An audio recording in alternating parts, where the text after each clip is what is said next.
கேரளாவின் பழமையான ஆயுர்வேத மரபுகளில் ஒன்றான அஷ்டவைத்தியன் புலமந்தோல் மூசை பத்தி பார்க்கலாம். 100 வருஷத்துக்கு மேல கேரளாவோட அசல் அஷ்ட வைத்திய பாரம்பரியத்தை இவங்க பிரதிநிதித்துவப்படுத்துறாங்க. இவங்களோட அடிப்படை பழங்கால நூல்களும் தலைமுறை தலைமுறையா பாதுகாக்கப்படுற சிகிச்சை முறைகளும் தான். பாருங்க, பிரபல கர்நாடக இசை மேதை சிம்பை வைத்தியநாத பாகவதரே இந்த மரபை நம்பி இருக்கார். இவங்களோட சிறப்பே கடுமையான மருத்துவ ஒழுக்கமும் ஒவ்வொருத்தருக்கும் தனிப்பட்ட சிகிச்சை திட்டமும் தான். மூட்டு வலி, மகளிர் நலம்னு பல நோய்களுக்கு இங்க சிறப்பு சிகிச்சைகள் இருக்கு. சிகிச்சை மட்டும் இல்ல, இவங்க 100 வருஷமா பாரம்பரிய ஆயுர்வேத மருந்துகளையும் தயாரிக்கிறாங்க. பாரம்பரிய முறைகளை நவீன தரக்கட்டுப்பாட்டோடு இணைச்சு இந்தியா முழுக்க மருந்துகளை சப்ளை பண்றாங்க.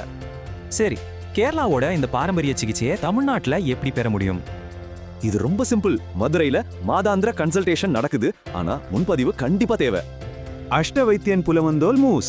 இங்க பாரம்பரியம், ஒழுக்கம், தொடர்ச்சி தான் சிகிச்சையின் ஆதாரம்.